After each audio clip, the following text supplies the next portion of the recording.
Hey, welcome to Graphic Policy Television, GPTV. I'm Brett. We're back with a new unboxing. This is the 112 Collective Punisher figures. Now, we've done one other unboxing from 112 Collective, and that was of the Daredevil Shadowland figure.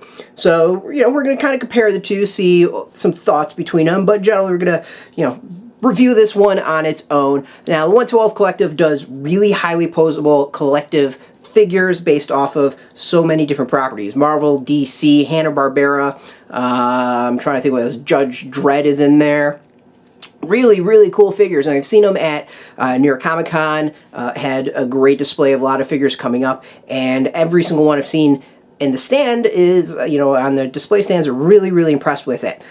The Shadowland Daredevil figure was fantastic, absolutely beautiful to look at, highly articulated, tons of extra items, really, really just beautiful. If you are into the high quality figures, that sort of collection when it comes to action figures, it's I can't recommend that figure enough. So this is going to be the second one. We're going to see if the 112 Collective as a whole is kind of keeping up that sense of quality.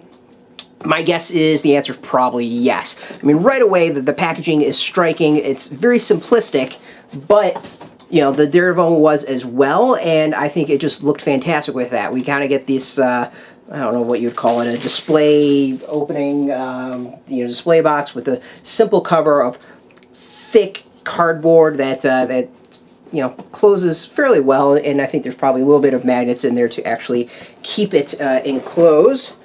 See how easy it is to open this thing up. First thing we see, to say a lot of accessories is an understatement for this figure.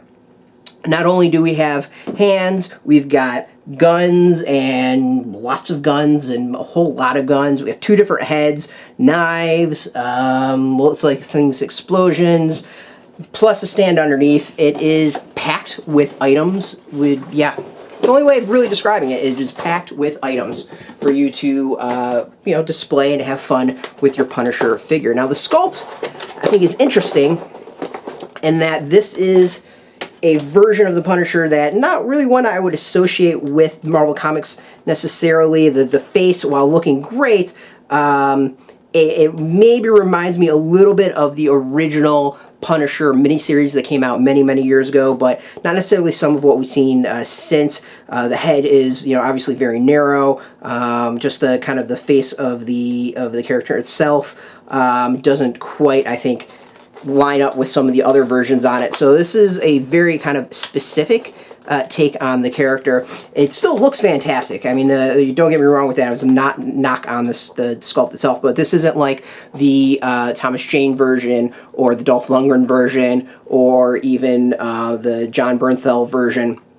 This is what seems like a take on the cover of the first miniseries that came out with the character, I think in like 81 or 80, somewhere around there.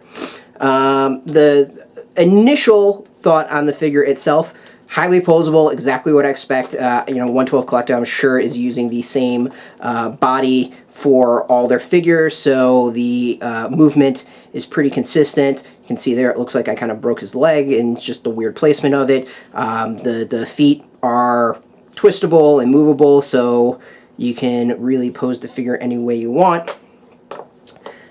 Big test always I like to do is, can the figure stand up on its own? And the answer is yes for that.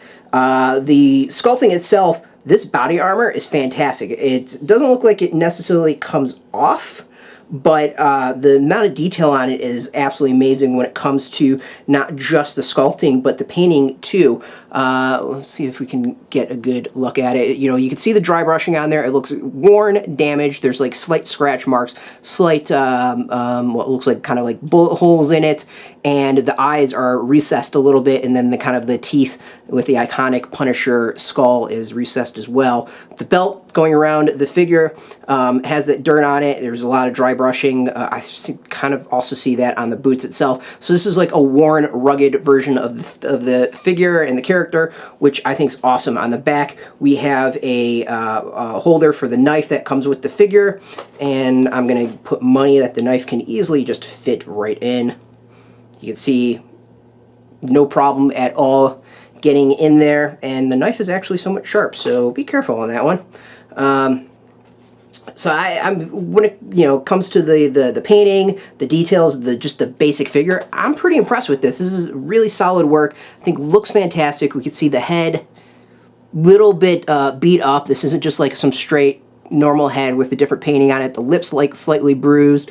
Looks like there is a slight cut on the chin. Just the small details on this figure, I think, would really make it stand out. Let's go look at the other heads as well. I'm not going to go and pop these off and put them on the figure, but we will see where to go. We have him screaming. Again, we see the cuts kind of on the chin, on the lip. The teeth look amazing. There's even a tongue in there. I don't know how easy that would be to see that. Probably not.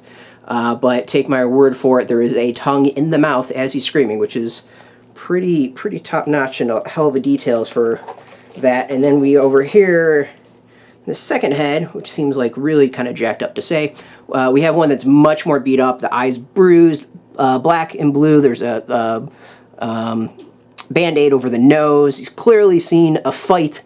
And again, lots of detail, cut on the forehead. That I think is fantastic compared to all the different heads.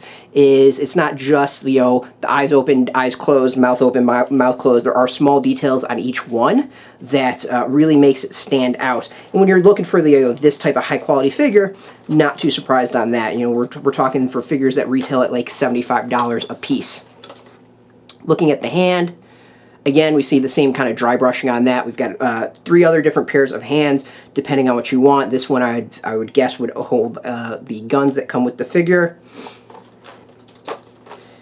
And let's see what some of the other versions of the hands we've got.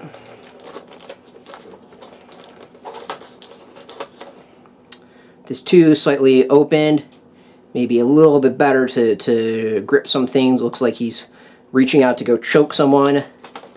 Going to go Wayne Brady on someone. And then we got another one with the hands slightly open as well. I'd imagine that this is probably used to hold some of the guns that the figure comes with. But let's actually look at those accessories, because looking through it, I'm, again, impressed with what is inside. So each gun is very unique in a lot of ways. One, we've got... Well, that's pretty... Oh, okay. Now I see what's going on. This one goes over here. So each gun, obviously, we have dry brush. Detail, as far as the sculpting, is fantastic. The gun itself, I can't really say. I'm not a huge gun person, so I couldn't tell you as far as the coloring how good it is. But you can see here that the actual chamber, the ammunition cartridge, pops out of the gun, and you get extra ones. So if your toy Punisher needs to go on a killing spree, you can make sure he has enough ammo and can easily pop out. So it's not just that this is a gun that comes with an ammo built in. Oh no, you can pop that out and flip out the different fake cartridge of the toy. That is a level of detail I don't think I've ever seen in an action figure myself. So right away, I'm really, really impressed. And it looks like that is to all the guns. We have here with, I think this is a Uzi. Cartridge comes out. They give you an extra cartridge for you to have some fun with that you can go and put in. We've got, let's see what the pistol's like. We have a pistol that, again, even though it's a small pistol, the cartridge comes out, and the detail is so good. This I don't know if we're going to be able to see this one, unfortunately. Oh, maybe you can kind of see it on the camera. If you see it, there's a little bit of, not gold, but like a bronze color. Bronze, gold, whatever you want to call it. There's a bullet at the top of the ammunition cartridge. That's a level of detail that's, to say impressive is an understatement. The other cartridge has the same. So it looks like they just kind of like mass-produced the cartridges and put some of them in. This one for the Uzi also has a bullet in there.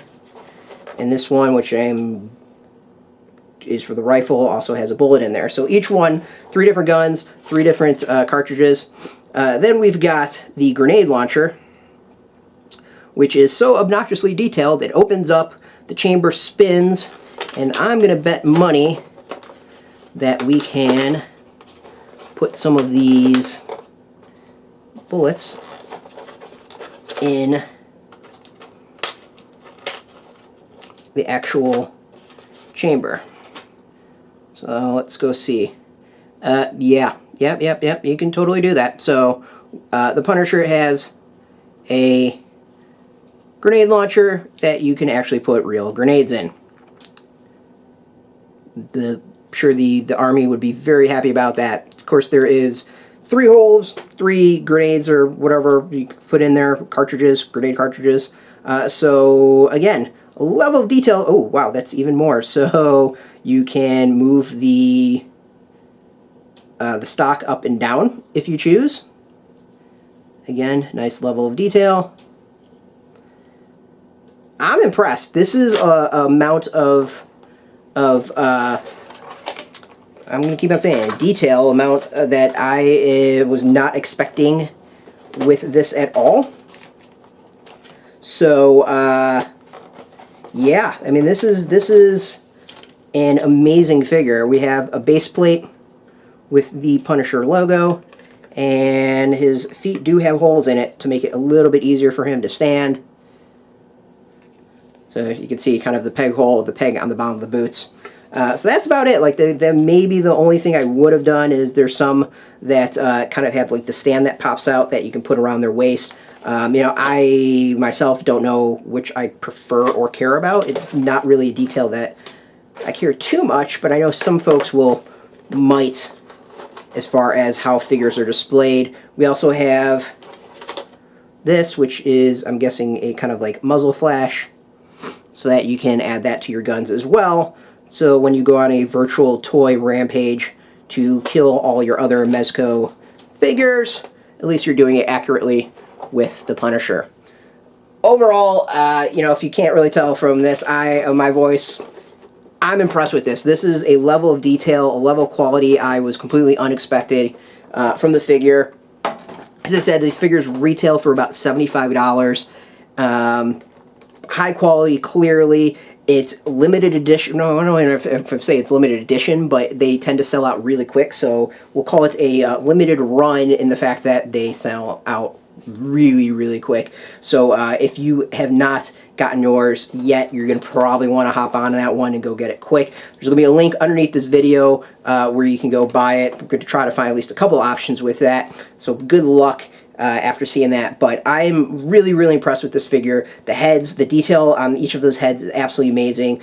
The figure itself is top-notch. The armor, the scratches, the paint, all of it looks absolutely fantastic. The guns blow me away, not just with the quality of what's, you know, how they look, but the small details that are added to every single one. I mean, we're talking about clips that can come in and out, and those clips have bullets on top of it.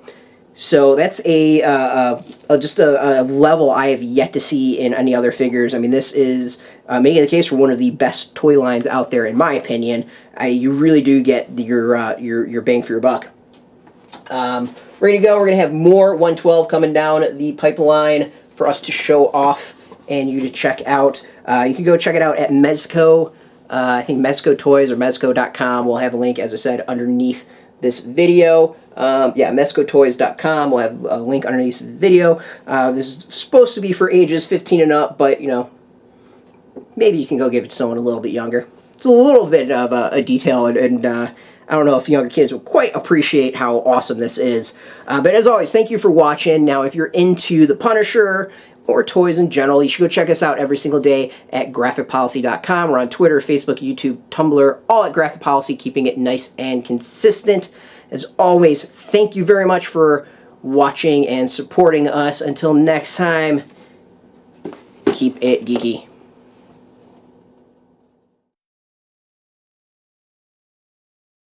Hey, thanks for watching the previous video from Graphic Policy Television. Just by watching, you help support our site. Thank you so much. Now, if you're watching these videos, you probably care about geeky things like movies, television, comic books, toys, games, video games, you name it. You can go and subscribe right now to our YouTube channel to stay in touch and catch all the new videos, or check out our website at graphicpolicy.com. There's a nice link on this end of the video. But as always, thank you for watching. Keep on rocking and keep it geeky.